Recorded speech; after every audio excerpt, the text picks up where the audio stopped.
how to support children's self-esteem and confidence? Well, you're not alone. I'm Nicholeen Peck, and I teach all over the world about parenting, good communication, and how to build strong family bonds. And people are concerned about the confidence of their children. That's what we're going to be talking about in this video.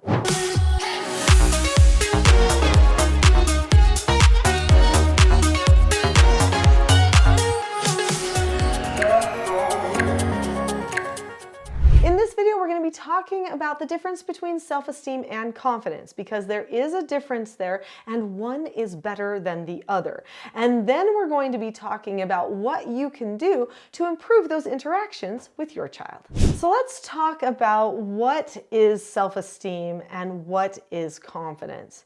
People think they're the same thing and they're actually not. So when a person has good self-esteem, then what that means is they see themselves in a certain way. But when a person has good self-confidence, they value themselves as an overall person, meaning they value their abilities to do things like solve problems or work hard or communicate with other people or to be a good friend. These types of things are more related to the confidence or value that a person sees that they have intrinsically.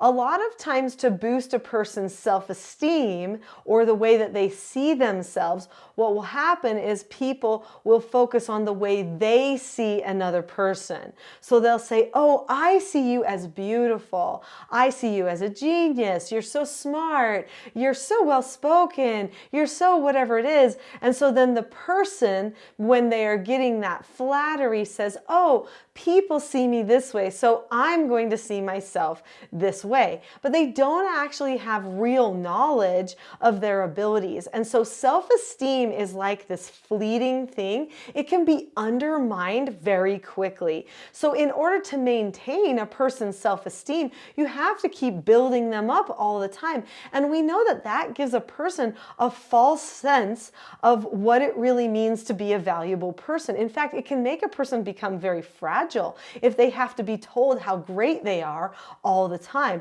In fact, it can even lead to narcissistic tendencies. So there was a big movement years ago where people were pushing towards self-esteem, and they would do these little exercises where they would say stuff like, you know, what is the most important thing in the world? Or, you know, or who is the most valuable? Or in this box that's wrapped, I have something that is the most valuable thing in the world. It's the most beautiful, the most whatever. What do you think it is? And they would have children guess, like, oh, I think it's a diamond. I think it's a whatever. And then they'd let the child look in the box, and oh, in the box is a mirror, and it's a picture of them, that they're the most valuable thing in the world. And so then there was this inflating that was happening. And then people thought this was very productive because they didn't want children to think of themselves as bad or not important or insignificant. And so they started on this path to boost self-esteem. And what ended up happening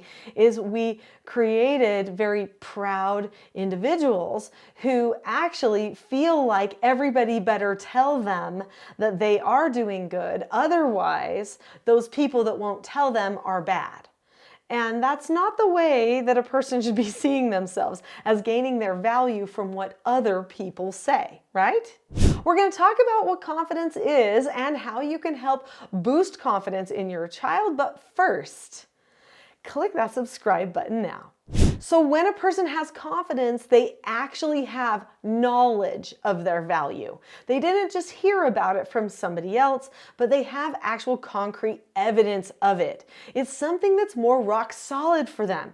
So when they have done a project that they did completely by themselves, maybe they memorized a difficult musical piece or a difficult poem, or maybe they built something, they designed it and built it themselves, or they saved money to buy something themselves. They served another person and saw the smile on that person's face.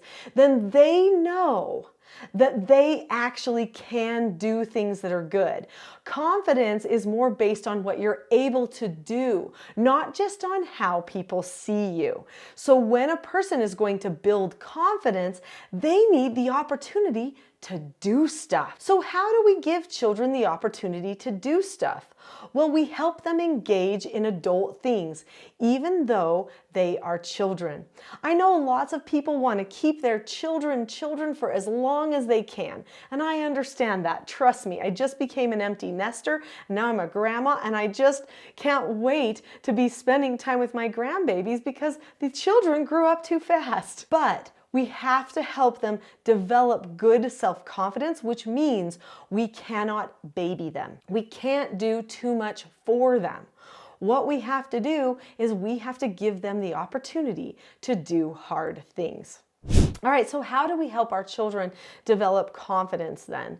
So there are multiple things that you can do. One key thing that you can do is work. In fact, work is the #1 thing that builds confidence in a person. When you do something hard, that's going to build your confidence the most. So that means our children need to have the opportunity to work.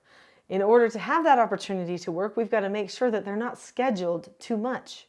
Because if they are scheduled too much outside of the home, they don't have an opportunity to do work inside of the home and to do projects inside of the home with you and by themselves. So we've got to make sure that the person has enough time to do the work.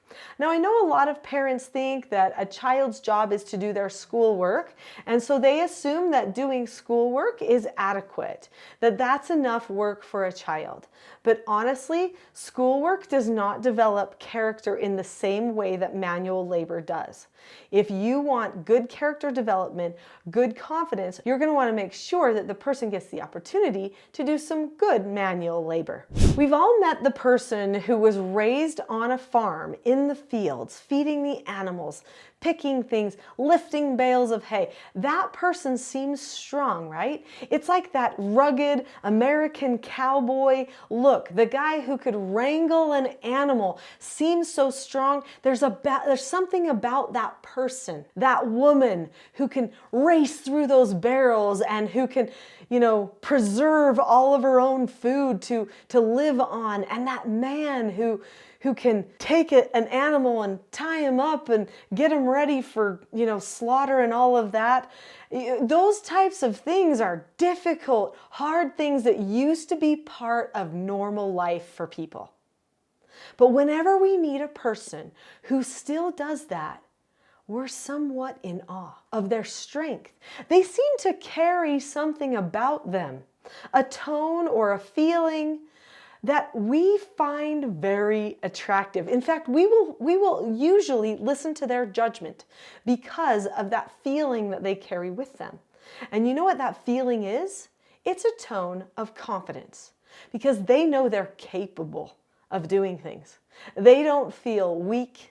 They don't feel like they are susceptible to something happening to them all the time. If something happens, they know how to solve the problem. Or if they don't know how to solve that problem yet, they have enough confidence in their ability to solve problems that they're not worried about what does happen next. People who have higher confidence have less anxiety. Think of the anxiety problems that we are facing in our current society. Those anxiety problems are directly related to having too easy of a life, too affluent of a society, where a person can just pick something up or push a button. They don't have to make it, do it, figure it out, fail at it. If you never have to fail, you're always going to be worried about failing. But if you've failed a whole bunch of times, you've gotten a lot of mud on your face and broken nails and scrapes and bruises, you're not worried anymore. You see the power in your own human abilities and you do something about it. So hopefully I've sold you enough on work. Now let's talk about how to help the children work, especially when they seem to spend so much time doing that schoolwork. Schoolwork should not be the number one most important in the child's life. Obviously, they need to do it, but we need to make sure they have time for other work too. I would rather help my child with schoolwork and give them the opportunity to have more manual labor time or project time with the family instead. So, have regular family work time. In our family, we have daily family work. So this was at a time during the school year and during the week, we would work together for 30 minutes a day, whether it's organizing or cleaning a room, working out in the yard, something like that, taking on some work project as a family for at least 30 minutes a day. Then on the weekends or in the summers, we were usually doing at least 2 hours of work a day. You would be surprised at how many parents tell me, oh yes, I want my child to have a good work ethic, and they don't ever work with their children. They do all the hard things because it's easier for them to do them without the children underfoot. A wise parent keeps the children with them as they're doing the work and trains the child to do the work all the way along. So work with your child. Also, give your child an opportunity to do solo work. So my children also had daily chores that they would do by themselves.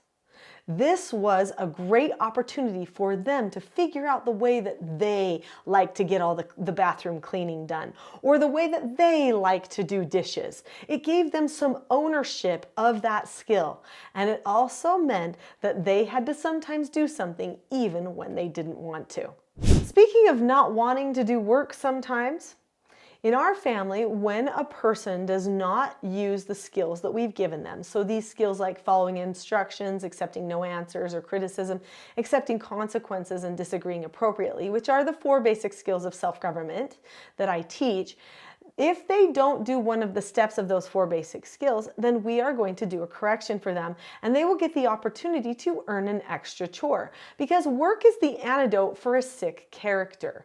So they get the chance to accept their consequence. If the person gets the opportunity to accept a consequence, then they can learn self-government, which is my ultimate goal in my parenting.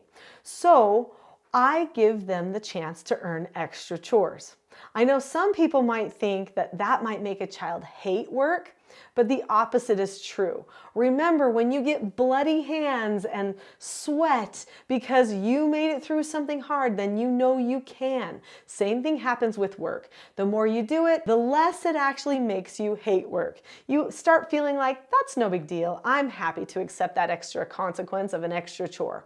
No worries. And a person does not have to hate their negative consequences to learn self-government. They just have to accept them. So I use extra chores because it's quick, it's predictable. It helps them learn to accept to do hard things. They have to do something through it. It's not me doing something to them. They are actually accepting it. So years ago, the BBC made a documentary of my family called The World's Strictest Parents, and there were 2 troubled teens that came to our home. The first couple of days when we had them do any type of a chore, they were resistant to it. They had not had to do anything. They didn't know how to clean bathrooms at their home. They were both 17, by the way. 17 years old. They hadn't cleaned bathrooms, they hadn't gardened, they hadn't done a lot of cleaning, so we had to teach them these skills. They were complaining and stuff about it at first, but after a few days, when we started teaching them more, these were the results we got. James, age 17, just cleaned a bathroom for his first time. He comes to me, Nicholeen, come look at this. I'm like, okay, James. So I come look at it. He's like, look at the shine on that. Look at how I did that. Look at the floor, and he showed me all the pieces of that bathroom that he had cleaned. He was so proud of himself. He says, when I get home, I'm going to clean the bathroom. My mom is going to die. That's called confidence. He developed some confidence that day, that he could clean stuff and take care of a house, that he could learn more and he could even like more than he thought he could beforehand. That is the confidence that is built when a person learns to work and gets the opportunity to work as well. There are so many more things that I could teach you about self-government. In fact, I highly recommend that if you've enjoyed this video, that you will go to my next video, which is called The Not So Known Secret for Parenting Success. Click on a link to that video, which is a full-length class right now. I'll see you there.